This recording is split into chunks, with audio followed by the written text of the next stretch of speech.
अस्सलाम वालेकुम वरहमतुल्लाहि वबरकातुहू। दोस्तों आउं आहियां अली हसन अब्बासी ऐं जेकर मुंहिंजो चैनल पहिरियों दफ़ो ॾिसी ऐं ॿुधी रहिया आहियो त बराए महिरबानी मुंहिंजे चैनल खे सब्सक्राइब कंदा, बेल आइकन खे क्लिक कंदा, जेकर मुंहिंजी ऑडियो पसंदि अचे त उनखे लाइक कंदा ऐं कमेंट बॉक्स में पंहिंजी राय खां आगाह कंदा। किताब जो नालो आहे राति, रेल ऐं ऋणपट। फ्लैश कहाणियूं अफ़साना। कहाणीकार ज़ेब सिंधी, छपाईंदड़ सिंधी अदबी बोर्ड जाम शोरो सिंध। छापो पहिरियों फरवरी 2023 ईस्वी। कहाणी आहे ख़ुदकुश बमबार। नंढी उमिरि वारे ख़ुदकुश बमबार कफ़न जहिड़ा अछा कपिड़ा पहिरिया त संदसि साथियुनि खेसि जन्नत ॾांहुं वञण जूं वाधायूं ॾिनियूं। बमबार जे मुंहं ते मुर्क अची वई ऐं कंहिं तसवुर सां संदसि अखियुनि में खुमार लही आयो। ख़ुदकुश जैकेट जे तयारीअ में थोरी देरि थी त बमबार थधो साहु खणी चयो, जन्नत में 70 हूरूं मुंहिंजे इंतज़ार में आहिनि ऐं तव्हां मूंखे देरि कराए रहिया आहियो। बमबार जी ॻाल्हि ॿुधी संदसि मास्टर माइंड चयो, थोरो सब्र कर ऐं जैकेट में वधीक बारूद भरजण ॾे। बेसम्झ बमबार बेसब्रीअ सां वराणियो, बारूद घणो विझो या थोरो, पर मूंखे जल्दी रवानो कयो, मां हूरुनि खे वधीक इंतज़ारु कराइणु नथो चाहियां। मास्टर माइंड मुर्की बमबार खे सम्झाणी ॾिनी, धमाको करण सां तूं हिकदमि 70 हूरनि वटि जन्नत में त पहुची वेंदे, पर तुंहिंजे कयल धमाके सां जेतिरा वधीक माण्हू मरंदा, जन्नत में ओतिरा ई वधीक तुंहिंजा दर्जा बुलंद थींदा। बमबार ख़ुदकुश जैकेट में वधीक बारूद भरजण जो बेचैनीअ सां इंतज़ारु कंदो रहियो। जॾहिं जैकेट तयारु थियो त बमबार अक़ीदत ऐं अहसान मंदीअ सां मास्टर माइंड जा हथ चुमिया ऐं ॿाहिरि निकिरी वियो। ख़ुदकुश बमबार मस्जिद में निमाज़ुनि जे विच में वञी बीठो ऐं सजदे में वेंदे हिन धमाको करे छॾियो। धमाको थियणु शर्त हिन पंहिंजो जिस्म सड़ंदे ऐं पटिजंदे महसूसु कयो। खेसि पक हुई त धमाके खां पोइ उहा थोरी देरि जी तकलीफ़ आहे, कुझु देरि अंदरि ई हू जन्नत में दाख़िल थी वेंदो, जिते 70 हूरूं संदसि इंतज़ारु करे रहियूं आहिनि। जॾहिं घणी देरि ताईं संदसि अज़ाब ख़तमु न थियो त हिन अखियूं खोले ॾिठो, संदसि जिस्म दोज़ख जी बाहि में सड़ी रहियो हो ऐं दोज़ख जूं ख़ौफ़नाक बलाऊं संदसि जिस्म तां गोश्त पटे रहियूं हुयूं। कहाणी आहे दहशतगर्दी। दहशतगर्दनि सां वेड़ ख़ातिर सरकार पारां जोड़ियल हिकु जथे जे अॻुवाण पंहिंजे आला अॻुवाण खे इतलाह ॾिनो, असां सख़्तु मुक़ाबले खां पोइ 4 दहशतगर्दनि खे मारियो ऐं 3 खे गिरफ़्तार कयो आहे। आला मर्दार अहलकारनि लाइ इनाम जो ऐलान करे छॾियो ऐं पाण खां वधीक आला अमलदार खे इतलाह ॾिनो, असांजे बहादुर जथे तमामु सख़्तु मुक़ाबले खां पोइ 4 ख़तरनाक दहशतगर्दनि खे मारियो आहे ऐं 3 तमामु ख़तरनाक दहशतगर्दनि खे गिरफ़्तार कयो आहे। वधीक आला अमलदार अहलकारनि जे प्रमोशन जो ऐलान करे छॾियो ऐं वज़ीर साहब खे इतलाह ॾिनो, असांजे बहादुर जवाननि पंहिंजी जान जी परवाह करण खां सवाइ इंतिहाई सख़्तु मुक़ाबले खां बाद 4 तमामु ख़तरनाक दहशतगर्दनि खे मारण खां पोइ 3 तमामु वॾनि दहशतगर्दनि खे गिरफ़्तार कयो आहे। शोहरत जे शौक़ीन वज़ीर साहब जे हुकुम ते तकड़ में हंगामी प्रेस कॉन्फ्रेंस जो बंदोबस्तु कयो वियो। वज़ीर साहब ॿाहूं लोॾींदो डिघी प्रेस कॉन्फ्रेंस करण खां पोइ चयो, असांजे बहादुर जवाननि 4 दहशतगर्दनि खे मारे ऐं 3 तमामु वॾनि दहशतगर्दनि खे ख़तरनाक हथियारनि समेत गिरफ़्तार करे मुल्क खे तमामु वॾी दहशतगर्दीअ खां बचाए वरितो आहे। उहो चई वज़ीर साहब फ़ख़्र सां चयो, वॾनि दहशतगर्दनि जा चहिरा ऐं उन्हनि वटां हथ आयल ख़तरनाक हथियार मीडिया खे ॾेखारिया वञनि। 4 दहशतगर्दनि खे मारण खां पोइ 3 दहशतगर्दनि खे गिरफ़्तार कंदड़ जथे जे अॻुवाण प्रेस कॉन्फ्रेंस में आंदल दहशतगर्दनि जे मथां पियल चादर खईं त 3 मासूम ॿारनि जा हीसियल चहिरा ज़ाहिर थिया ऐं उन्हनि जे साम्हूं मेज़ ते पियल चादर खईं वई त उन ते खीर पीअण जो हिकु फीडर रखियल हो। कहाणी शाहज़मान जो ड्राइंग रूम। रस्ते ते हू ओचितो मुंहिंजे साम्हूं अची बीठो, पुछाईं, मूंखे सुञाणी थो? मूं संदसि चहिरे में निहारियो ऐं इनकार सां कंधु लोॾियुमि। उन पंहिंजी बोस्कीअ जी कमीस जे कॉलर खे ठीकु कंदे चयो, थोरो गौर कर। मूं गौर सां संदसि चहिरे ॾांहुं ॾिसंदे वराणियो, माफ़ु कजो, मां तव्हांखे नथो सुञाणां। हिन पंहिंजी अखियुनि तां क़ीमती चश्मो लाहींदे चयो, भला हाणे ॾिस, सुञातई। मां कुझु देरि हिन ॾांहुं ॾिसंदो रहियुसि। हू मुंहिंजे साम्हूं ख़ामोश बीठो मुरकंदो रहियो। चयमि तव्हांजो चहिरो त कुझु ॾिठल लॻे थो, पर हिन टहक ॾेई ॿाहूं खोलींदे वराणियो, अड़े मां शाह ज़मान आहियां। मूं हिन खे भाकुर पाईंदे चयो, अड़े शाहू। भाकुर पाइण खां पोइ हिन मुंहिंजी ॿाह में हथु विधो ऐं भरिसां बीठल डबल कैबिन गाॾीअ ॾांहुं वधियो त गाॾीअ जे भरिसां बीठल गार्ड दरवाज़ो खोलियो। शाह ज़मान मूंखे गाॾीअ में विहण लाइ चयो त मां हिन सां इनकार न करे सघियुसि जो हू मुंहिंजे नंढपण जो दोस्त हो। असां ॿई प्राइमरी स्कूल में गॾु पढ़िया हुआसीं। प्राइमरी खां पोइ हू वधीक पढ़ण लाइ कराची हलियो वियो, जितां पोइ हिन खे संदसि वालिद आला तालीम हासिल करण लाइ परॾे मोकिले छॾियो। प्राइमरी स्कूल खां पोइ अॼु असांजी ओचितो पहिरीं मुलाक़ात थी हुई। विच में वॾो ज़मानो गुज़री वियो, जंहिं करे अॼु मां हिन खे सुञाणे न सघियो हुउसि। शाह ज़मान ॾांहुं ॾिसंदे पुछियुमि, केॾांहुं पियो खयो हली मूंखे? मुर्की चयईं, फ़िलहालु त घर पिया हलूं, पोइ कंहिं महफ़िल में हली वेंदासीं। संदसि महलनुमा घर जे ड्राइंग रूम में दाख़िल थियासीं त साम्हूं वारी दीवार ते पई नज़र साम्हूं वारी दीवार ते पई, जंहिं ते शिकार कयल जानवरनि जूं मुंडियूं ऐं शाह ज़मान जे वॾनि जूं पुराणे ज़माने जूं यादगार बंदूकूं टंगियल हुयूं।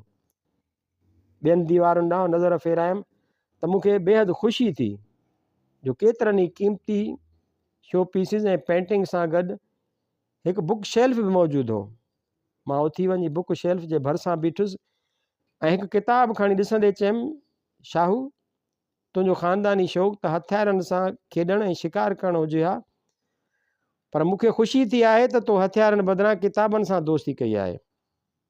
शाह ज़मान जो टहक ॿुधी कंधु वराए हिन ॾांहुं ॾिठुमि त हू जदीद दौर जी हिकु बंदूक खे साफ़ करे रहियो हो। टहक ॾियण खां पोइ मुर्की चयईं, मूं अॼु ताईं उन्हनि किताबनि मां कंहिं किताब खे खोले बि न आहे ॾिठो। शौक़ु त मुंहिंजा बि उहे साॻिया ई शिकारनि ऐं हथियारनि वारा आहिनि। किताब त मिड़ोई ड्राइंग रूम जी सजावट ख़ातिर रखियल आहिनि। कहाणी बोतल, बूट ऐं किताब। मेन रोड तां कार टर्न थी हिकु घिटीअ में पहुची बीही रही। हिन 10,000 रुपया कढी ड्राइवर खे ॾिना। ड्राइवर कुझु फ़ासिले ते मौजूदु हिकु दुकान जी खिड़की अॻियां रश में शामिल थी वियो। कुझु देरि खां पोइ ड्राइवर कागज़ में वेड़ियल बोतल आणे कार जी पोईं सीट ते हिन जे पासे में अची रखी छॾी। शहर जी फैशनेबल इलाइक़े मां गुज़रंदे हिन कार रोकराई ऐं हिकु मशहूरु कंपनीअ जे बूटनि जे दुकान में हलियो वियो। हिकु बूट पसंदि करे हिन क़ीमत पुछण खां सवाइ पैक करायो ऐं काउंटर ते वञी बिल ॾेई हिन खीसे मां 15,000 रुपया कढी ॾिना। बिल ॾिसी हिन खीसे मां 15,000 रुपया कढी ॾिना। शहर जे रश वारे पुराणे इलाइक़े में हिन कार रोकराई ऐं किताबनि जी दुकान में हलियो वियो। केतिरी देरि ताईं उहो मुख़्तलिफ़ शाइरनि जा किताब उथलाए पुथलाए ॾिसंदो रहियो ऐं पोइ हिन दुकानदार खां हिकु मशहूरु शाइर जो किताबु घुरियो। दुकानदार बेहदि सुहिणो ज़ख़ीम किताबु कढी काउंटर ते संदसि अॻियां रखियो। हिन किताबु खणी खोलियो ऐं किताब जी क़ीमत ॾिसंदे हैरत सां चयो, 600 रुपया? दुकानदार बिना देरि जे चयो, तव्हां 500 ई ॾियो, पर किताबु खणी वञो। न, किताब ॾाढा महांगा थी विया आहिनि, उहो चई हिन किताबु वापसि काउंटर ते रखियो ऐं दुकान मां ॿाहिरि निकिरी वियो। कहाणी लफ़्ज़नि जा जादूगर ऐं हिकु छोकिरी। अदबी दुनिया में नई आयल नौजवान लेखिका जे हुस्न जी हर तरफ़ हाक थी वई। हिकु शाइर लेखिका जे तहरीरुनि जी तारीफ़ करण खां पोइ खेसि चयो, दिलि चवे थी तुंहिंजे नीरनि अखियुनि जे समुंड में ॿुॾी वञिजे।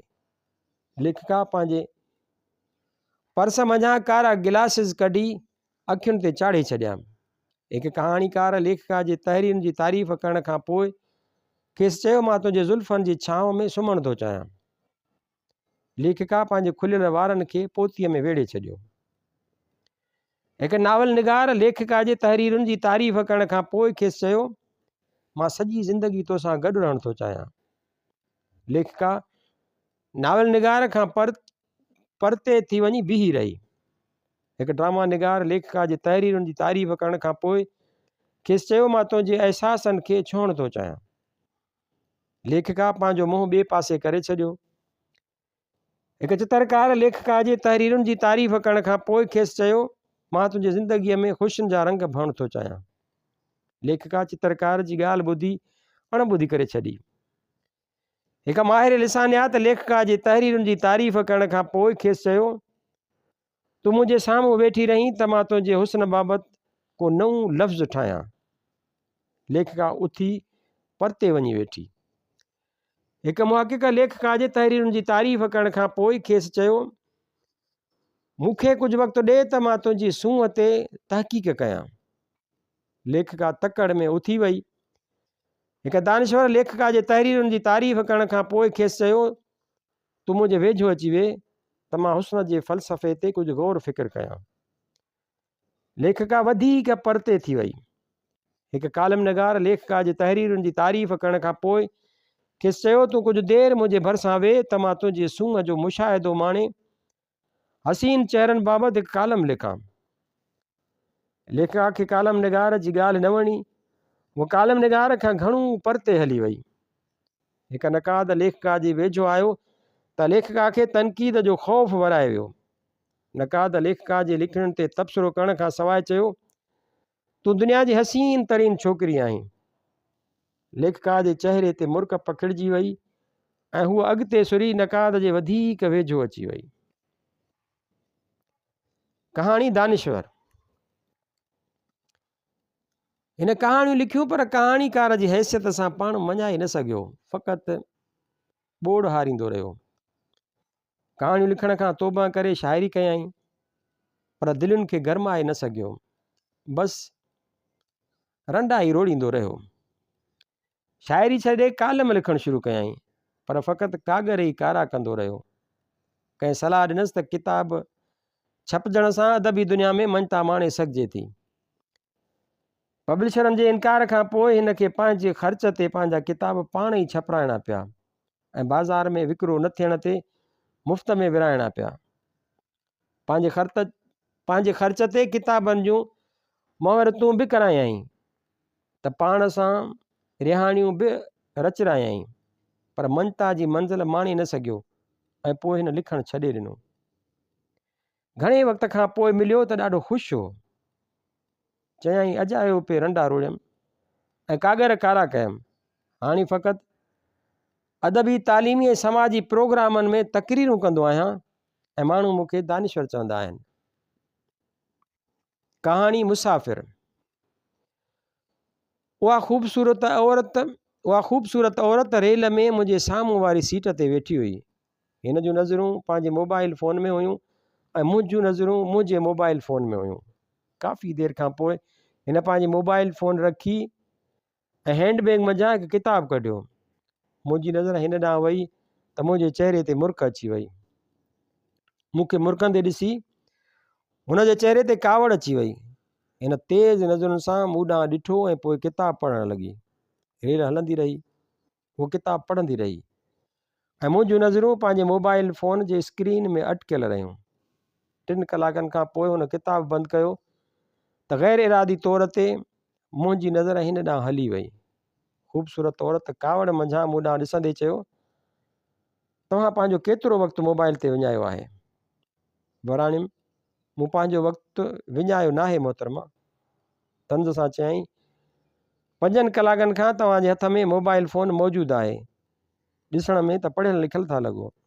तव्हां वटि सफ़र में पढ़ण लाइ को किताबु हुजणु घुरिजे हा। ट्रेन मुंहिंजी मंज़िल ते बीहण वारी हुई। मूं पंहिंजो बैग खणंदे मुर्की वराणियो, सफ़र में तव्हां किताबु पढ़ंदा रहिया आहियो ऐं मां मोबाइल फ़ोन ते किताबु लिखंदो रहियो आहियां। ख़ूबसूरत औरत इंतिहाई हैरत सां चयो, छा? वराणियुमि, तव्हां मुंहिंजो ई लिखियलु नाविल पे पढ़ियो ऐं मां मोबाइल फ़ोन ते पंहिंजो नओं नाविल लिखी रहियो हुउसि। हिन हैरत सां मूं ॾांहुं ॾिठो। ख़ूबसूरत औरत हैरत सबबु कुझु ॻाल्हाए न सघी ऐं मां तकिड़ो दर ॾांहुं वधी वियुसि जो रेल उन स्टेशन ते फ़क़ति 2 मिंट बीहंदी हुई। कहाणीकार ऐं मुहक़िक़। चयईं, मां मुहक़िक़ आहियां। तो वांगुरु ख़याली कहानियूं न आहियां लिखंदो। मुल्की वराणियुमि, मां तख़लीक़ी लेखक आहियां मुहक़िक़ साहिबु, मूंखे तुंहिंजी तहक़ीक़ सां का बि दिलचस्पी न आहे। मुंहं में घुंड विझी चयाईं, तोखे तहक़ीक़ जी अहमियत जो अंदाज़ो ई न आहे। वराणियुमि, तख़लीक़ लाइ तहक़ीक़ लाज़मी न आहे, पर तहक़ीक़ लाइ तख़लीक़ जो हुजणु ज़रूरी आहे। कहाणी इंसानियत ज़िंदा आहे। मस्जिद में फायरिंग थी त केतिरा ई इंसान मारिजी विया। मुस्लमाननि सां गॾु ॿियनि मज़हबनि जे माण्हुनि बि दर्द महसूसु कयो ऐं मस्जिद जे अॻियां मरी वियलनि जे यादि में गुल रखिया। मंदर ते हमिलो थियो त केतिरा ई इंसान मारिजी विया। हिंदुअनि सां गॾु ॿियनि मज़हबनि जे माण्हुनि बि दर्द महसूसु कयो ऐं मंदर जे अॻियां मरी वियलनि जे यादि में ॾीआ ॿारिया। गिरजाघर में दहशतगर्दी थी त केतिरा ई इंसान मारिजी विया। ईसाइनि सां गॾु ॿियनि मज़हबनि जे माण्हुनि बि दर्द महसूसु कयो ऐं गिरजाघर जे अॻियां मरी वियलनि जे यादि में शमो रोशन कयूं। बेशुमार इंसाननि जे मारिजी वञण खां पोइ बि मस्जिद, मंदर ऐं गिरजाघर जा दरवाज़ा खुलियल आहिनि। माण्हुनि शिकस्त नाहे खाधी, ख़ौफ़ में मुब्तला न आहिनि थिया ऐं न ई हिक ॿिए लाइ संदनि दिलनि जा दरवाज़ा बंदि थिया आहिनि। कहाणी बादशाही फ़ैसिलो। हिक साल जे गुम थियल मासूम ॿार खे संदसि पीउ माउ ताईं पहुचाइण लाइ समूरा हीला हलाया विया, पर ॿार जा माउ पीउ हथु न आया। जॾहिं सरकार जूं समूरियूं कोशिशूं नाकाम थी वियूं, तॾहिं हिकु साइंसदान ऐलान कयो त उन ई ॿार खे संदसि पीउ माउ ताईं पहुचाइण जी कोशिशि कंदो। साइंसदान ॿार खे पंहिंजी लेबॉरेटरीअ में खणी वियो। केतिरनि ॾींहंनि जी लॻातार कोशिशि खां पोइ साइंसदान उन ई ॿार जे दिमाग़ में जनमु वठंदड़ ख़्यालनि जूं तस्वीरूं कढण में कामयाबी हासिलु करे वरिती। उन्हनि तस्वीरुनि में कुझु तस्वीरूं हिकु औरत ऐं मर्द जूं बि हुयूं। ॿारु उन ई औरत ऐं मर्द जो ख़्यालु अचण ते कंहिं वक़्तु मुर्कियो थिए त कंहिं वक़्तु रुनू पए। साइंसदान ऐलान कयो त हिन ई ॿार जे दिमाग़ में मौजूदु संदसि पीउ ऐं माउ जे ख़्यालनि जी तस्वीर जी सूरत में हासिलु करे वरितो आहे। साइंसदान जी ॻाल्हि ते केतिरनि माण्हुनि एतबार न कयो ऐं उन्हनि तस्वीरुनि खे जाली करार ॾिनो, पर जॾहिं उन्हनि तस्वीरुनि वसीले ॿार जा माउ पीउ मिली विया त मुल्क में थरथलो मची वियो। केतिरा ई वज़ीर, मशीर, सियासतदान, सरकारी आफ़ीसर, सनअतकार, वापारी ऐं ॿिया वाइट कॉलर क्रिमिनल माण्हू सख़्तु परेशान थी विया। उन्हनि सभिनी बाअसर माण्हुनि उन ई साइंसदान खे समाज लाइ ख़तरो करार ॾींदे मुल्क जे बादशाह खां मुतालबो कयो त साइंसदान खे सदाईं लाइ क़ैद कयो वञे। बादशाह उन्हनि बाअसर माण्हुनि जे मुतालबे ते गौर करण जो वाइदो कयो। राति जो बादशाह ख़ुफ़िया नमूने साइंसदान जी लेबॉरेटरीअ में वियो ऐं पंहिंजे दिमाग़ में मौजूदु ख़्यालनि जूं तस्वीरूं कढराए ॾिठियूं। उहे तस्वीरूं ॾिसण खां पोइ बादशाह सख़्तु हैरान थी वियो। कुझु ॾींहंनि खां पोइ बादशाही महल मां साइंसदान खे मुल्क जो सभ खां वॾो बादशाही तमिग़ो ॾियण जो ऐलान कयो वियो। जल्द ई शाही तक़रीब जो बंदोबस्तु कयो वियो ऐं बादशाह सलामत पंहिंजे हथनि सां साइंसदान खे आला तरीन तमिग़े सां नवाज़ियो। ॿिए सुबुह ते शाही महिमान खाने में साइंसदान मुअल हालत में मिलियो। साइंसदान जे मौत ते बादशाही महल मां जा ऐलान कयो वियो, असांजो मुल्क दुनिया जे अज़ीम तरीन साइंसदान खां महरूम थी वियो आहे, जंहिं करे बादशाही फ़रमान मुताबिक़ 3 ॾींहंनि जे सोग जो ऐलान कजे थो। कहाणी आशिक़ सदाईं इंतज़ारु कंदा आहिनि। हू रोज़ु सुबुह जो बाग़ में वॉक करणु ईंदी हुई। ऐं मां रोज़ु हिन खे ॾिसण लाइ बाग़ में वेंदो हुउसि। मां हिकु नज़र हिन ॾांहुं ॾिसी कंधु हेठि करे छॾींदो हुउसि ऐं वरी जॾहिं हिन जे वेंदड़ क़दमनि जा आवाज़ ॿुधंदो हुउसि त कंधु खणी हिन ॾांहुं निहारींदो हुउसि। जेसीं हूअ बाग़ मंझां ॿाहिरि न हली वेंदी हुई तेसीं मां हुन खे वेंदे ॾिसंदो रहंदो हुउसि। हूअ गुलनि जे विच में जॉगिंग ट्रैक ते वॉक कंदी हुई ऐं मां वण जे हेठां रखियल बेंच ते वेठल हूंदो हुउसि। हिन जे वञण खां पोइ मां बि ख़ामोशीअ सां उथी बाग़ खां ॿाहिरि निकिरी वेंदो हुउसि। हिकु ॾींहुं मां कंधु हेठि करे वेठो हुउसि त उहो ख़ामोश क़दमनि सां हलंदी मुंहिंजे भरिसां अची बीठी। झुकियल कंध सां मुंहिंजी नज़र हिन जे पेरनि ते पई त मां उथी बीही रहियसि। पुछियईं त हिते रोज़ु छो ईंदो आहीं? वराणियुमि फ़क़ति तोखे ॾिसण लाइ। हिन हैरत सां मुरकी पुछियो, फ़क़ति हिकु नज़र मूंखे ॾिसण लाइ? कंधु हेठि करे चयुमि हा, ऐं पोइ तोखे वेंदे लगातार ॾिसंदो रहंदो आहियां। पुछियईं छा तूं मूंखे सदाईं लाइ पंहिंजे अखियुनि जे अॻियां रखणु चाहींदे? मूंखे पंहिंजे कननि ते एतबार न आयो। मूं कंधु खणी हिन ॾांहुं ॾिठो, पर बेयकीनीअ सबबि को बि जवाबु न ॾेई सघियुसि। हिन हिकदमि पुछियो, जल्दी ॿुधाए हा या न? मूं तकड़ में चयो हा। उहा मुरकी पई। चयईं मुंहिंजो इंतज़ारु कजांइ, मां शाम जो वापसि ईंदसि। मां हिन जो इंतज़ारु करण लाइ उते ई बड़ जे पोड़े वण हेठां रखियल बेंच ते वेही रहियसि। शाम जो हूअ न आई। ॿिए ॾींहुं सुबुह जो बि हूअ न आई। मां लगातार उते वेठो रहियुसि ऐं मुंहिंजी ज़िंदगीअ जी शाम थी वई। मां वञणु लॻुसि त बड़ जे क़दीम वण चयो, तूं भली हलियो वञ, पर मां हिन जो सदियुनि ताईं इंतज़ारु कंदो रहंदुसि। माइक्रो फिक्शन ज़िंदगी। चयईं घणो न लिख, थकिजी पवंदे। वराणियुमि रोज़ु न लिखंदुसि त साहु कीअं खणंदुसि? बुख। ॻोरहारी औरत पंहिंजे अणॼवल ॿार जा कपिड़ा विकिरो करे छॾिया। मुसविर। चए आहीं त मुसविर, पर कमु मालीअ वारो पियो करीं। वराणियुमि दुनिया में मालीअ खां वॾो मुसविर को बि न आहे। वक़्तु। चयुमि तूं पुराणे गीत जहिड़ी ख़ूबसूरत आहीं। टहक ॾेई चयाईं न, मां ग्रामोफोन वारे दौर जी न आहियां। लॉकडाउन। पीउ जो आख़िरी सिगरेट पुटु चोराए वियो। पंहिंजी बनी। पुछाईं तूं सभु कहाणियूं फ़क़ति सिंधीअ में छो थो लिखीं? वराणियुमि मां पाणी पंहिंजे बनीअ खे ॾियणु थो चाहियां। ख़तमु। आख़िरी क़िस्त पूरी। अस्सलाम वालेकुम वरहमतुल्लाहि वबरकातुहू।